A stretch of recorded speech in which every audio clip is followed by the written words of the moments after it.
제가 오늘은 그 을목일간에 대해서 좀 얘기 좀 하려고 하는데, 대체적으로 지금 문재인,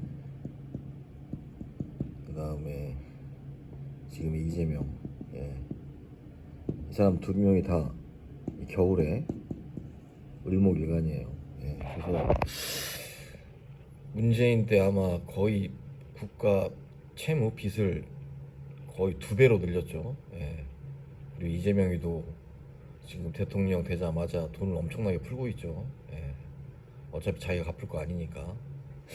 그래서 왜 이 을목일간들이 잡으면 이렇게 될까라, 왜 이럴까 제가 좀 고민을 해봤어요. 물론 이게 내피셜이긴 한데, 이 한국을 보통 이제 갑목국이라고 부르거든요. 갑목국. 이 갑의 기운을 가진 나라다. 이게 이 썰이 이제 뭐 극동 아시아에 있어서 그런 것도 있고, 아마 처음 뭐 환인인가 뭐 갑자년 뭐 이때 뭐 나라를 만들어서 갑목국이다. 그리고 뭐 몇 가지 얘기가 있어요. 아무튼 뭐 갑목국이라고 하는데, 그렇다라고 한다면 이 갑목한테는 이 기토가 재물이거든요. 재물. 그것도 이제 정제, 바를 정, 올바른 재물이죠. 안정적이고 올바른 재물인데, 그렇다면 을목은 이 갑한테 뭐가 되냐, 이렇게 겁재가 돼요. 겁재를 이제 이렇게 쓰는데, 제가 이 얘기를 어제 이제 같이 일하는, 어떻게 보면 저한테는 이제 갑인 친구가 있어요. 12살 저보다 어린 띠동갑인데, 좀 건실한 청년이죠. 잘생긴. 이 얘기를 하니까 유튜브에 올려보라고 얘기를 하더라고요. 그래서 뭐 이런 걸 유튜브로 올리냐 했더니, 그래도 이런 걸 관심 있어 하는 분들이 있을 거다. 그런 얘기도 듣고 해서, 사실 제 내피셜이라서 이게 공식적인 것도 아니고, 뭐 사실 뭐 사주팔자 명리학적으로도 이게 뭐 검증된 그런 게 아니라서. 근데 이거는 맞아요. 갑과 갑한테 을은 겁재. 이건 뭐 법칙이니까. 겁재. 왜? 얘한테 기토는 편재거든요. 편재, 횡재수, 뭐 투자, 이런 거거든요. 어떻게 보면 정제보다도 더 큰 돈이라고 얘기하는 사람도 있어요. 어쨌든 그렇다라고 한다면, 이 을목인 사람들이 이 갑목국의 한나라의 수장이 되면, 그러니까 돈을, 나라의 그 국부를 좀 가져가는 거 아닌가.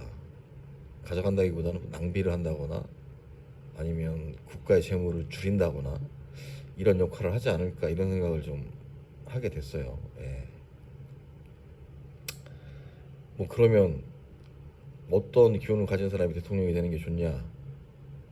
제가 봤을 때 주로 이게 금의 기운을 가진 양반들이, 제 기억 정확하진 않은데 박정희, 박통, 전두환, 그 다음에 윤석열도 아마 일간이 금의 기운일 거예요. 이 금의 기운을 가진 사람들을 보면 대체적으로 나라를 혁신을 한다거나, 뭐 개혁을 한다거나, 크게 뭔가 이렇게 개조를 하는 그런 일을 많이 하는 것 같아요. 물론 을목도 필요할 때가 있겠죠. 이 갑목이 약해졌을 때. 그리고 이 기토나 무토, 이것들이 엄청나게 늘어났을 때는, 얘가 이걸 감당을 못할 때는 을목도 필요하겠죠. 근데 뭐 그런 일이 있을지도 모르겠어요. 우리나라가 진짜 막 외화가 넘쳐나고 막 달러가 넘쳐나서, 막 돈을 뿌려도 모자랄 정도, 막 남아돌 정도로 그런 때가 되면은 뭐 필요하겠죠. 그리고 이건 여담인데, 제가 2021년, 20년 이때 서울 염창동, 강서구 염창동 KB 쪽 그 프로젝트 TA로 근무를 했었는데, 그때 이제 아침에 그 건물 뒤에 보면 이렇게 담배 피는 데가 있어요. 근데 거기 이제 시설하시는 분이 아마 60대 초반이신 것 같아요. 근데 그분이 저한테 대뜸, 그때가 이제 대통령이 문재인이었으니까 문재인 고향이 어디인지 아냐고. 그래서 제가 뭐 양산 아니냐 그랬더니, 걔는 고향도 나이도 다 알 수 없는 놈이다. 그러면서 이제 그분이 하신 얘기가 제 얘기가 아니에요. 그분이 제 이야기를 70년대에 김일성이가 김대중한테 3천만 달러인가? 뭐 하여튼간 줬대요. 근데 그게 이제 일본에서 먼저 뉴스에 나왔는데 우리나라에서는 그게 이제 뭐 무마되고 이게 희지부지 끝나고 그분이 이제 결론을 얘기하면 그거예요. 그때 이제 김대중이 그 김일성한테 받은 돈으로 쉽게 말하면 김일성 키즈를 키웠다는 거죠.